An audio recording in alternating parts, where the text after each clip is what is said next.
농어촌 지역 주민들을 위해 설립된 커뮤니티 센터 등 일반 농산어촌 개발 사업 시설물이 방치되고 있습니다. 당진에선 수십억 원이 투입됐지만 제대로 운영되지 않아 혈세 낭비라는 지적이 나옵니다. 베이밸리 메가시티 건설을 위한 충남도와 경기도의 첫 실무 협의가 열렸습니다. 협의회는 앞으로 천안, 아산, 평택, 순환철도 건설 등 9개 사업에 대한 세부적인 방안을 논의할 계획입니다. 서산 구경 중 하나인 운산 한우 목장에 2km 길이의 산책로가 조성됩니다. 서산시는 정부로부터 국유지 사용 승인을 받아 내년 5월까지 데크길과 전망대 등을 설치하겠다고 밝혔습니다. 12월을 앞두고 있는데 낮 기온이 15도 안팎을 기록하는 등 포근한 날씨가 계속되고 있습니다. 평년을 웃도는 고온 현상의 원인을 살펴보고 올겨울 날씨 전망해 보겠습니다.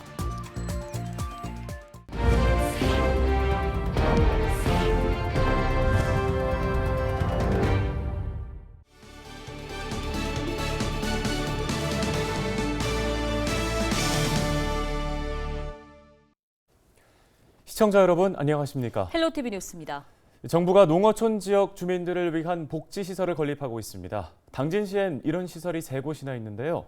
하지만 이들 시설 모두 주민들에게는 환영을 받지 못하고 있습니다. 네, 시설을 건립하고 운영하는 데 모두 세금이 들어가지만 대책 마련 없이는 세금 먹는 애물단지로 전락할 수 있다는 우려가 나오고 있습니다. 정호석 기자입니다. 지난해 12월 문을 연 당진시 고대면 커뮤니티 센터입니다. 커피숍과 헬스장 등 주민 편의시설이 들어서 있습니다. 센터 건립에 들어간 예산은 총 27억 8천만 원. 하지만 이곳을 이용하는 주민은 월 40여 명에 불과합니다. 예, 그리 크게 잘 들어왔는데 아직 무대갖고 아쉽다고요. 아주. 그렇게 맨날 한다고 맨날 얘기는 해도 아직 않더라고요. 이 센터는 농어촌 지역 주민 복지와 수익 창출의 일환으로 농림축산식품부가 예산을 지원해 건립됐습니다. 이런 시설은 당진에 모두 3곳이 있습니다. 시설 건립엔 당진시 예산 21억 원도 들었습니다.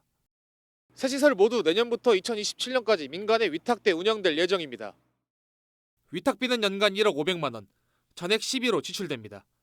하지만 예상 수입은 연 1,800만 원으로 매년 8,700만 원의 적자가 발생합니다. 대책 마련이 필요하다는 목소리가 나옵니다. 지금 젊은 청년이라든지 여성 일자리라든지 개방을 해놓고 지역 주민하고 수익이 발생할 수 있게끔 그리고 다양한 프로그램이 이루어질 수 있게끔 열어놔야 된다고 저는 생각을 하고 다양한 사업을 할 수 있는 이런 거를 행정적 지원이 필요하다는 거죠. 당진시는 문제 해결을 위해 전문 인력을 배치할 방침입니다. 지역 특화 사업을 발굴해 수익 창출을 하겠다는 겁니다. 또 주민들의 참여 확대를 위해 홍보에 적극적으로 나서겠다고 전했습니다. 아울러 향후 위탁 전 시설 운영에 대한 사업 계획을 제출받아 적격 여부를 평가할 계획이며 적정한 운영 및 시설 활성화되도록 연 단위의 점검을 진행하는 한편 특화 사업을 발굴하고 인력을 육성하는 시널력 플러스 사업의 추진에도 더욱 박차를 가할 계획입니다. 당진시는 또 지역 주민들을 대상으로 시설물을 활용할 수 있는 역량 강화 교육을 강화할 방침입니다. 헬로티비 뉴스 정호석입니다. 베이밸리 메가시티 건설을 위한 충남도와 경기도의 첫 실무협의회가 23일 충남도청에서 열렸습니다. 실무협의회는 지난 9월 김태흠 충남도지사와 김동연 경기도지사가 체결한 업무 협약에 따라 양도, 총괄 부서장과 전문가 등 모두 18명으로 구성됐는데요. 이들은 앞으로 정기회의에서 천안, 아산, 평택, 순환철도 건설 등 9개 협약 사업을 효율적으로 추진하기 위한 세부 방안을 논의할 계획입니다. 이국적인 풍경으로 서산 구경 중 하나로 꼽히는 운산 한우 목장에 2km 길이의 산책로가 조성됩니다. 서산시는 23일 농림축산식품부로부터 국유지 사용 승인을 받아 내년 5월까지 데크길과 전망대, 포토존 등을 설치할 계획이라고 밝혔습니다. 한우 목장 산책로 조성은 서산시가 지난 2013년부터 추진한 수건 사업으로 그동안 농식품부와 가축 방역, 토지 사용 문제 등을 협의해 왔습니다. 서산시는 산책로 조성 시 연간 86억 원의 경제 효과를 거둘 것으로 기대하고 있습니다.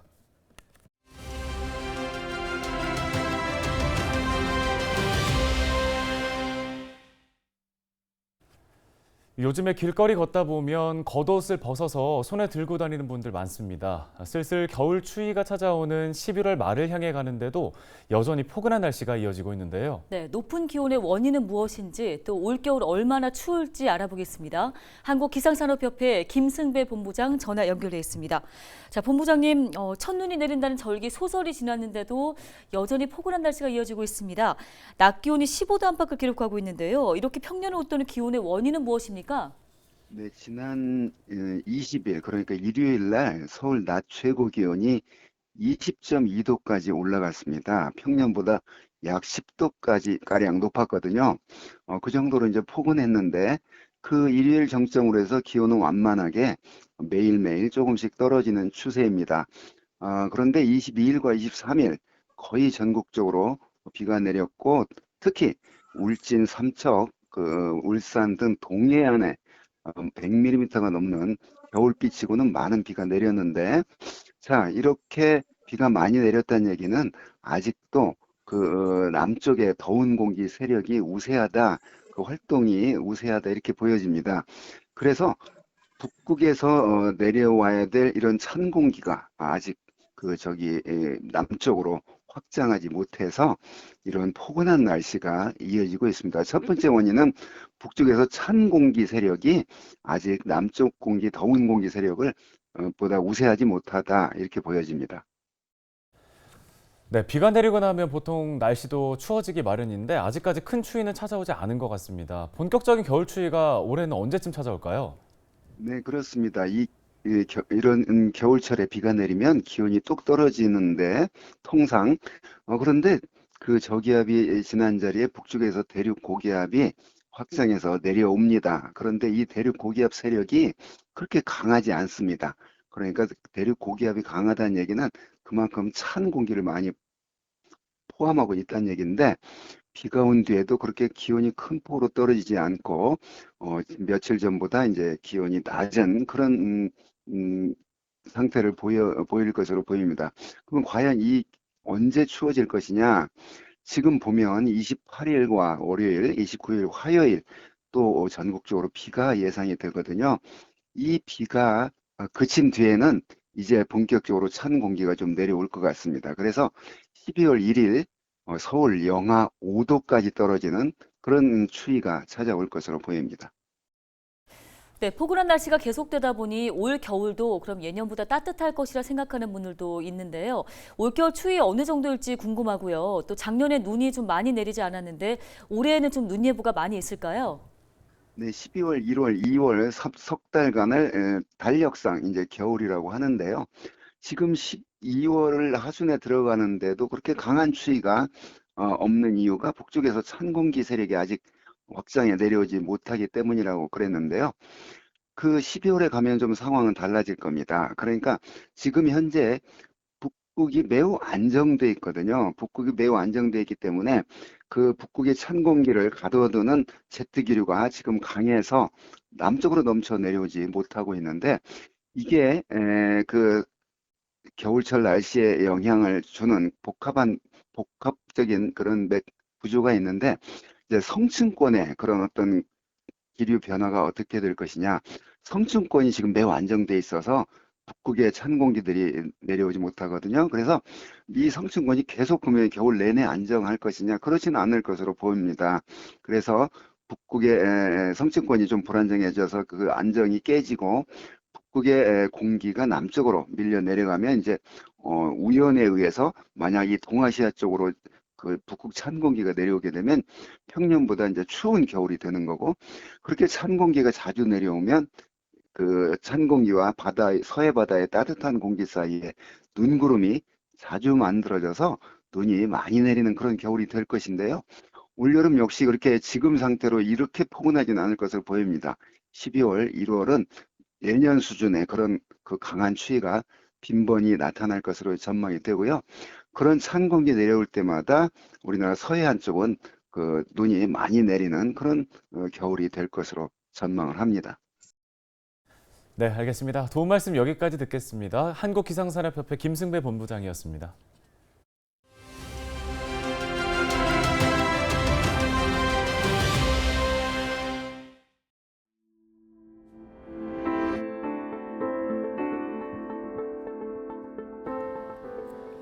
남자는 다리를 편 정자세로, 그리고 여자는 무릎을 대고 경찰 공무원 채용 시험에 관한 규칙에 나와 있는 팔굽혀펴기 측정 방법입니다.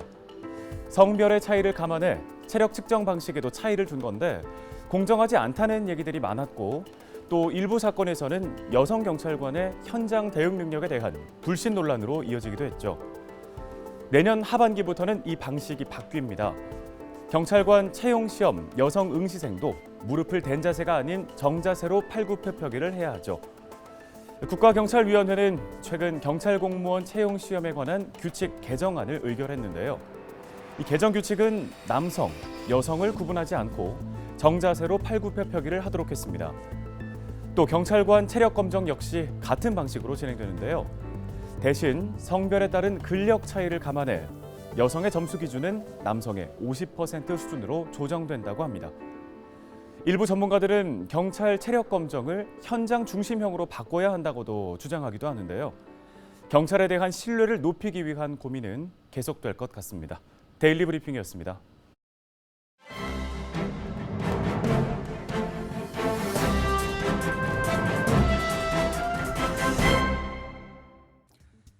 신문 브리핑입니다. 충남도청 부서별 업무 추진비 집행 불균형이 심각하다는 지적이 나오고 있습니다. 예산 지역 지출 금액이 홍성 지역 지출 금액과 견주어 여전히 절반 정도에 불과한 수준으로 나타났는데요. 내포 신도시 개발 불균형과 인구, 기관 단체 쏠림 현상에 더해져 개선이 시급하다는 목소리입니다.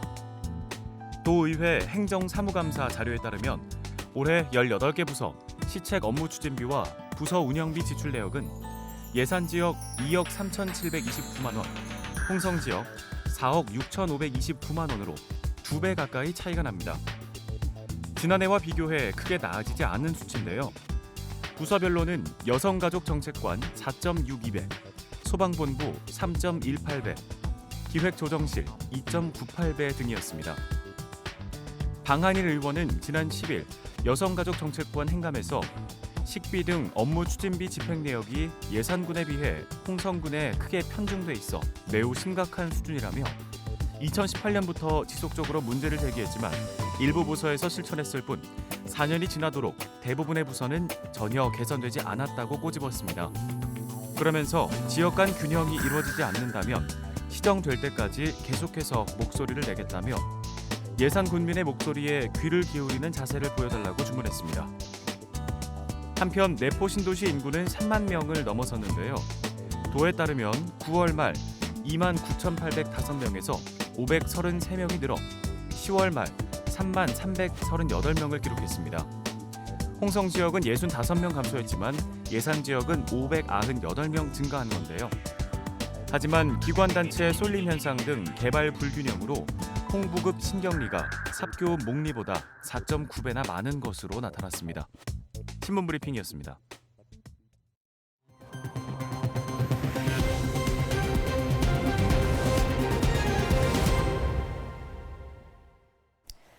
충남도의 첫 환경정화 운반선인 늘 푸른 충남호가 처음으로 바다에 띄워졌습니다. 충남도는 23일 서천 장항항에서 김태흠 지사 등이 참석한 가운데 늘 푸른 충남호의 진수식을 개최했습니다.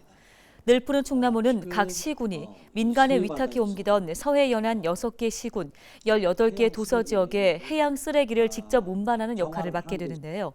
선박 규모는 131톤, 최대 승선 인원 25명입니다. 현장에는 다음 달 중순부터 투입될 예정입니다. 충남 모든 학교 기숙사에 스프링클러가 설치됩니다. 충남교육청은 2025년까지 도내 초중고 모든 기숙사, 모든 층에 스프링클러를 설치한다고 밝혔는데요. 대상은 81개 학교의 기숙사 105개 동으로 총 303억 원이 소요될 것으로 예상됩니다. 학교 기숙사 스프링클러는 법적으로 시설 규모를 고려해서 설치하도록 되어 있습니다. 충남의 경우 전체 32%에만 설치가 돼 있어 추가 설치가 필요한 상황입니다.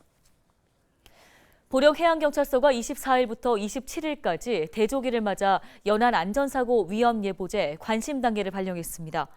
관심 단계는 과거 특정 시기에 연안 해역 안전사고가 반복됐을 경우 사전 대비를 위해 발령하는데요. 보령해경 관내에서는 지난해 11월 고립과 익수 등 해양사고 6건이 발생한 바 있습니다. 뉴스 마칩니다. 고맙습니다.